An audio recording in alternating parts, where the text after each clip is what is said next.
Hi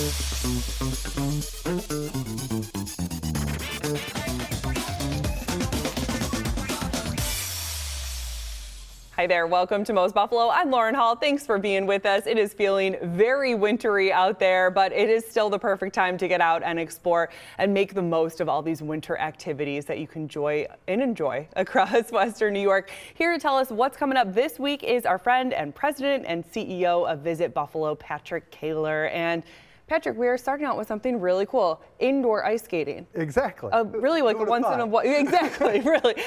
in a lifetime kind of opportunity too. Yeah, so at the KeyBank Center, and this is sponsored by Highmark Blue Cross Blue Shield of Western New York. And now they only have a few limited number of skates, so it's really for people who've got skates. They do ask that kids under 12 bring their own helmets, but it's an opportunity to get out on the ice at KeyBank Center, and there's free parking at the ramp right there as well. When is it happening? It happens on Wednesday at starting at 5:30. Such an amazing opportunity, and I don't think you even have to be a Highmark member to take part. You don't, it's exactly. Just open to the community. Sabretooth hopefully will be there again, helping people. Yeah, what a great time to get to skate on the same ice where the Sabres play. Exactly. Really cool. Yeah. And if you want something a little more warm, because even though it's indoors, it can be pretty chilly in there, especially on ice level. How about checking out a holiday classic this week at Shays? This sounds cool too. This is very cool, and this is one of my favorite holiday shows, but it's the Charlie Brown Christmas. But they're doing it live action on the stage at Shays. So actors acting out all the roles and singing. Okay. And doing all of the music. So I think this is a kind of a fun thing to do. And again, one of my favorites. Really nice. And what day is that again? That is on Wednesday as well, at also 7 o'clock at Shays. Very nice. You can maybe go skate and then go there after. For sure. Yeah, and take that free train right up to Shays from Canal Side. If you're into art, there's something that you got to check out where you can make your own art? Exactly. Okay. So this is Come Make Art at the Tri-Main by Heat Off Art Studio. But they do this on several times during the year. But on Thursday, they're doing one in the morning at 11:30 and one at 5 o'clock. And you go and you make art. And so you may be an artist, you may not be an artist. And they'll teach you what to do. It's free, but you can also make a donation. So it's all sponsored, but it's a great opportunity to go and try to do something new and artistic. Yeah, it really is, especially if you're one of the crafty type people or just missing getting to do crafts. You don't get to do them a lot as an adult. Exactly. So we don't have those art classes in school anymore. Right. So, yeah. What's the studio called again? It's in the Tri-Main building. Yes. So it's Eat Off Art Studio. Okay. Yes. Really nice. And finally, if you are still looking for gifts, you can head over to Larkinville. They're having a stroll this weekend. Yep. So this is on Saturday. So from starting at 11 a.m. all through Larkinville, and at the Larkin Square, you can actually have your picture taken with Santa. Nice. From 12:15 until 2 p.m. They're going to have carolers from the charter school for applied technologies. Their mixed course will be out. Of course, again, like I said, Santa will be there. Lots of food, drinks, and it's a great way to go and do a little Christmas shopping. Now, they also ask if you are able to bring an unwrapped child gift for Christmas as well. So they'll be giving those out as well. Very nice. Yeah. And Patrick, Buffalo was just named to another list when it comes to travel for looking ahead to next year. That's right. So we're really excited about this. We were just named to Condé Nast places to go in 26. Now, Afar has named us to one of their lists of places to go around the world. So Buffalo is in there with Sweden, with Vietnam, with Peru, and it's all about all of the new things that are coming in 2026. The African American Heritage Corridor, all of those projects will be coming to fruition. Highmark Stadium, as well as staying at the Richardson Hotel, who is now under new management. They just opened up their restaurant and their bar. So all great things happening here in Buffalo, and the world is finding out about it. Yes, the whole world. The whole world. Global, the center of global travel. Exactly, right here in Buffalo. Yes.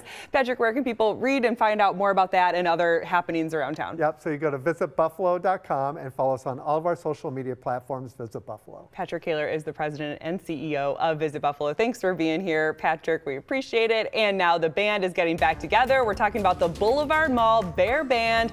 Our Chelsea Swift takes us to Seneca One Tower for a look. As downtown Buffalo is getting in the holiday spirit with a market that features small businesses, and the star of the show is the Boulevard Bear Band, which Western New Yorkers are coming to visit for some nostalgia.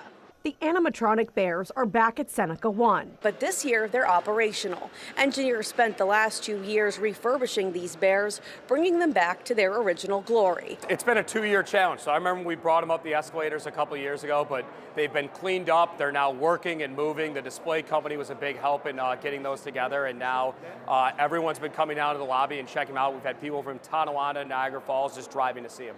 I moved here from California almost 20 years ago, and the Boulevard Mall was one of my first stops as a young 20-year-old girl, and I just remember walking into the main area and there were these giant animatronic bears, and I was like, wow, that's really cool. It's unlike anything I had ever seen. My kids used to see the bears every year when they were little kids when they saw Santa. We're the heart of downtown Buffalo, and we're Buffalo's tallest building. So for us, my job every day is to find fun and unique ways to not only get our building excited, but get people from downtown to come here, see what we got going on. And so as many fun events as we can do like this, then the more we're gonna keep doing it. The Boulevard Bears will be here throughout the holiday season, and they're free to come visit. On your side in downtown Buffalo, Chelsea Swift, Channel 2 News. Thanks, Chelsea, here with Jen Stanonis. Now, love to see the Bears back in action in downtown Buffalo. Absolutely love them. Also, making sure that every child has something under the Christmas tree this year is the goal of the Catholic Charities of Buffalo and Ladies of Charity Santa's Workshop. Right now, they are asking for donations to help make sure kids across Western New York have gifts to open on Christmas morning. This program serves babies through teenagers, and inside Santa's Workshop, they have already started receiving toys and supplies. This is all for the Western New York Holiday Partnership, and the senior director of Catholic Charities says they help hundreds of children each year. Christmas is just a magical time for kids, so we want to make sure that every kid feels that magic of Christmas. So again, they are collecting donations right now. You can drop those donations at several locations, including Catholic Charities' main office on Delaware Avenue. And we also have a list of donation sites on our website. And if you're wanting to make a request for the holidays, you have until this Wednesday, December 10th. You can go to their Washington Street location or call their office to see if you're eligible. And if you thought today was chilly, just imagine jumping into the water at Woodlawn Beach State Park. That is exactly what participants did for this year's Buffalo Polar Plunge. Look at them taking to the plunge in icy waters. This event has been going on for nearly 20 years. Today's final plunge wrapped up a 3-day series, all raising support for Special Olympics athletes in Western New York. Just the amount of people who come out to support this and support the athletes and support the cause, it's crazy. You just see how great everybody is and willing to come together for things like this. Community of good neighbors. These people are raising, almost $700,000 to jump in the cold water, and it's all about our athletes. This is amazing. They had a record-setting year. The fundraiser raised almost $700,000. $700,000 to support Special Olympics New York and their athletes. Wow. Well, they're earning it. Here with Jen Stanonis now. Have you kind of do some extreme stuff sometimes? Have you done that? Not that, but at least there wasn't ice this year, and the lake water temperatures. But they're still out there when there is. Low 40s. I know, but some years, there's like you can see them jumping over the ice and yes. everything. That's cold. It is amazing to see some of these efforts. I know. We cover a lot of different fundraisers and things throughout the year, and whether it's doing a race or rappelling down Seneca 1 Tower or jumping in Cold Lake Erie, there's some decent ones. Yeah, so maybe that's like the lesser of some of them. I know, but more power to them, and what an amazing amount of money raised too, and such a great cause. Yeah, and at least temperatures, like I said, we're like mid 30s, low 30s for the water temperatures. At least they're in the 40s, but still, though, impressive. As you said, it could be worse, though. Yeah. All right, we're going to take you to another.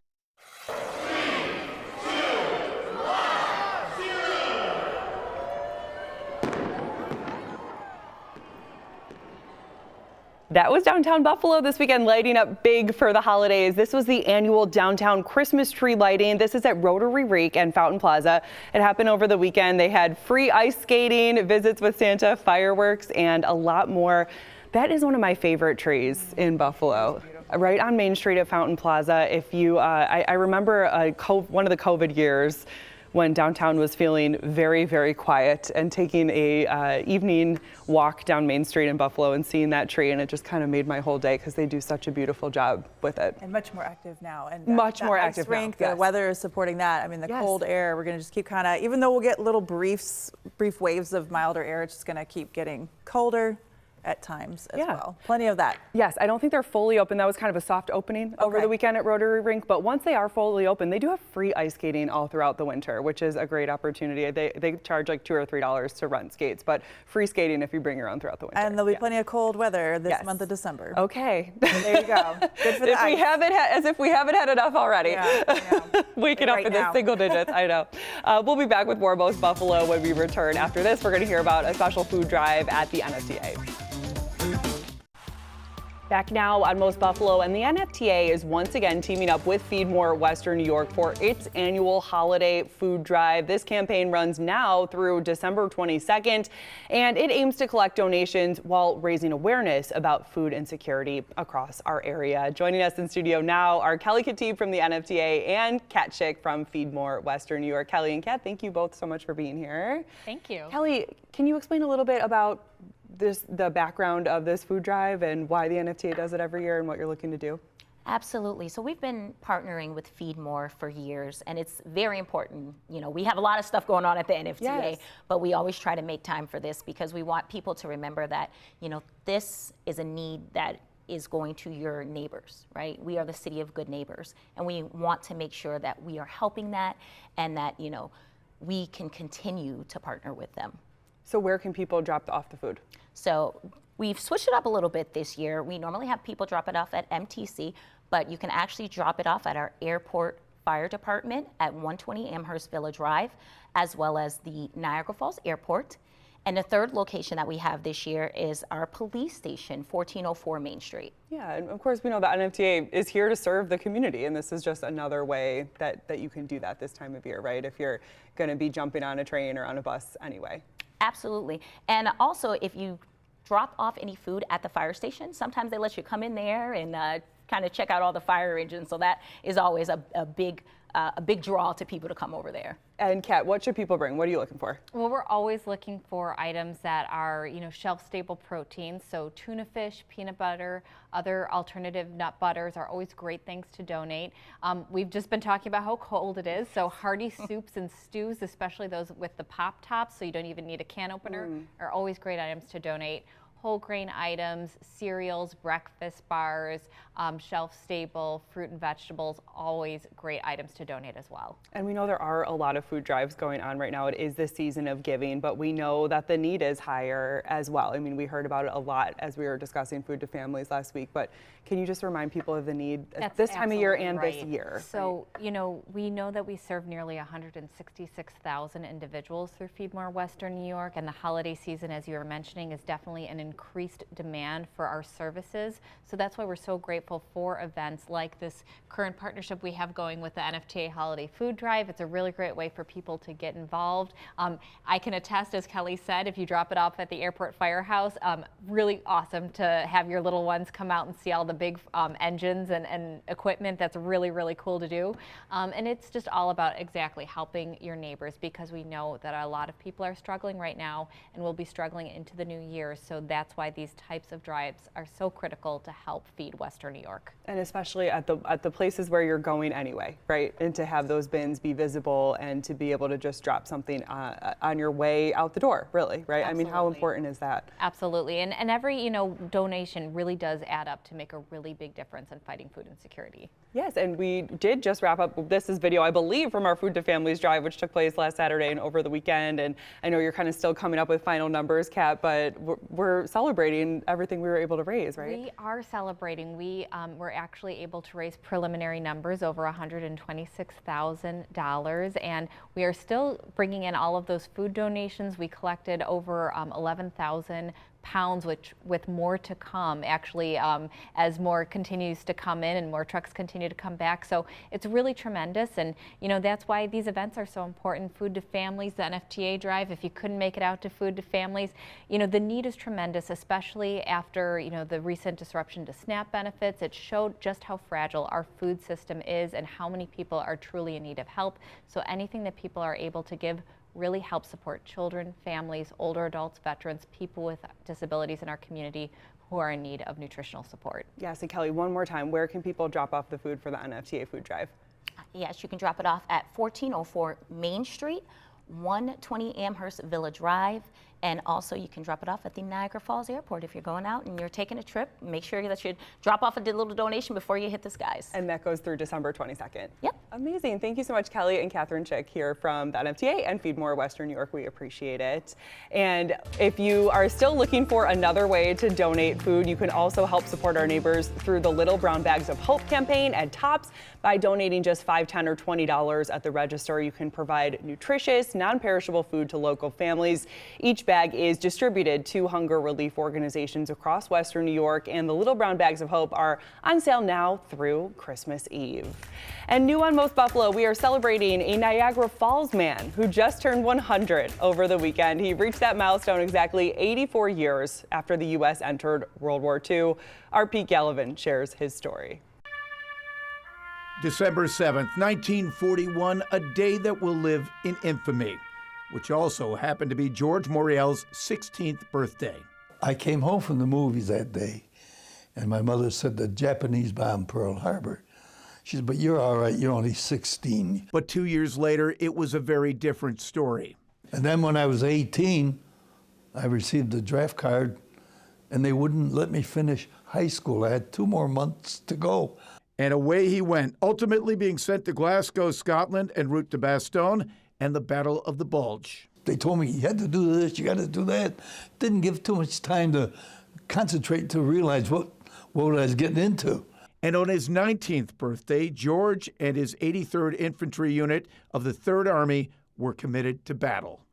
We were marching toward the front lines, and I saw men in my division. The lieutenant, I knew him real well, and he had bleeding from the side. And he said to me, George, get rid of your backpack, get rid of everything but your rifle, your canteen, and your ammunition. So we went to battle. And even today, 80 years later, the emotions of war are still very raw. I was in a foxhole for 7 days and 7 nights. I froze my feet, my hands, my ears were white. And after the sun broke, our airplanes were able to hit the tanks, and the Germans retreated. That morning when you're in the foxhole and you finally see the sun, I mean, did that feel like a gift from God? Yeah. By that time, his feet were so swollen from frostbite that his boots needed to be cut off. So then they sent me to a farmhouse where medics were, and they looked at me and they said, you're going home. He came home with several medals and commendations, including the Combat Infantry Badge, the Bronze Star, and the European Theater Medal, things that at the time he didn't even want to look at. He just wanted to get back to his life before the war. He finished high school, took a job as a draftsman for the city of Niagara Falls, eventually became the city engineer and the director of public works for a record 12 years. And I retired in 1984. I've been retired longer than I worked. I've been retired 41 years. Yeah. Oh, man. I beat the system. And he beat Father Time. He still lives alone and is very active in keeping up with family and friends, including his neighbor, Assemblyman Angelo Morinello, who stopped by with a gift during our interview. Yep. And on behalf of the New York State Assembly, I want to present you with a proclamation highlighting your life, highlighting the Battle of the Bulge, all your service, your school, and everything you have done for the community. Thank you, God bless Angelo. you, George. On your side, Pete Gallivan, Channel 2 News. We have more to come on Most Buffalo, including getting ready for New Year's Eve. DJ Milk is here to tell us all about First Night Buffalo. That's when we come back after this. Back now on Most Buffalo, and we are shining a spotlight on a familiar face who's using his platform for more than just hype. You know DJ Milk. He is the official DJ for the Bills, Sabres, Bandits, and UB Bulls. And for the past 6 years, he has been teaming up with the Independent Health Foundation to power programs like the upcoming First Night for kids on New Year's Eve. And DJ Milk is here with us in the studio. Let's go, let's go. I'm incredible, feeling wonderful, ready to bring in the new year with the young people. Bring in the new year. So we have our party box here for First Night Buffalo. Can you just explain a little bit about what the celebration is like? Yeah, so First Night Buffalo is for really everyone, but we obviously are geared up towards the kids. It's a $25 party pack that you can get that goes along with a bunch of videos that we've shot. We have everything from, of course, dancing with me, but we can do balloon animals. We have face painting. We got a disco light bulb that you can make your room turn into a party right there. And just a bunch of different artists and performers who all come together to make this incredible night happen for the young people. And you have already filmed your part of the special. I have. Tell us, I mean, you gave us a little bit of the flavor, but what's it like putting that together each year? Well, I will tell you that every year, we're always trying to recreate it a little bit, right? Make it even more exciting. This year, I will tell you that I feel like we've kind of hit a real sweet spot with young kids as well as older kids. I always try to get grandparents and cousins. I want it to be a family vibe, but I really do feel like the young people are gonna be absolutely excited about all the things we have to offer. Jeff, the animal guy, always brings the animals in, and it's just when literally the party pack is packed with stuff, but the videos are also packed with just incredible entertainment. So you can get the party pack at Tops now. Yes, correct. And this is only like half the stuff in it, but like you said, crayons, ping pong, face painting, balloons, and then on New Year's Eve, how do you watch what you have already shot? These so firstnightbuffalo.org. The videos are on YouTube, but if you go to firstnightbuffalo.org, it has all the information about all the things that we'll be releasing at a very particular time on New Year's Eve. I think it's about 5 o'clock or so that they all go live. And so like that's the best way to check it all out. That's good. So you don't have to keep the little ones up until midnight. No, you don't have to keep the little ones up until midnight, and you can watch it, you can stop it and pause. I feel like my dance party is pretty intense, so you may need to take a little break, grab some water, a little refreshment, come back and continue the party. Perfect. And this is just one of the projects that you work on with the Independent Health Foundation throughout the year. You also are involved in a lot of their kids-geared events towards kids. So this year we have had, I can't thank Independent Health enough for giving us the opportunity to go to the schools. So we went into schools with the Get Fit Challenge, 95210 challenge, which kind of gets kids doing healthy things, healthy habits. And we were able to provide a dance party, deliver some incredible information about how to sleep and what you should eat, and not too much screen time, but I hope you're having a good time right now watching me on screen for a couple hours. On New Year's Eve. And again on New Year's Eve, okay, 2 hours a day. Feel free to fill it all in with DJ Milk. This is education. So yeah, that opportunity to go and be with so many different young people from all over our region, dancing, having a good time. I try to supply them with a concert party environment that honestly, hopefully, cannot be met by anybody else. I'm trying to do something special for the young people. Yes, and people, of course, can see you. This is a virtual celebration. This started as an in-person celebration, moved to virtual over COVID, but it's actually just been so successful that way. We kept it virtual. Well, yeah, I mean, you think about it from the standpoint of, again, being able to have it right there in your own living room. You never know what the weather's going to bring us New Year's Eve. And with the young people, I feel like, you know, it being able to get to kids who might not be able to travel downtown, right? And so to me, it's more accessible in this nature. I miss seeing the young people in person on New Year's Eve, which is another reason why I am so happy that Independent Health gave me the opportunity to go into the schools and do the Get Fit Challenge with the kids. So I feel like I'm getting the best of both worlds, and I'm just incredibly grateful. And of course, people can see you at every home Bills game, select Sabres, Bandits games, and UB Bulls games as well. Yeah, so in person. Yes, in person, still doing the sports thing. We just had a victory. I hope everybody's feeling good. To be there. I'm telling you, like the snow's starting, and we're right into that real Buffalo Bills in Buffalo season kind of vibe. Gets a little chilly out there, so dress warm. But we had a ball on Sunday. I'm happy we got the dub. UB basketball and football has been absolutely amazing. The UB basketball team, men's basketball team, is just tearing up the court this year. And then again with our Sabres and our Bandits, the sports vibe has always been something I love. It's an incredible opportunity for our community to come together and celebrate. Not only are we watching sports and hoping for a victory, but it's a chance for us all to come together and be together. So I always feel blessed to be a part. CJ Milk, thanks so much for being here. First night Buffalo. You can get your party pack at Tops now. We appreciate it so much.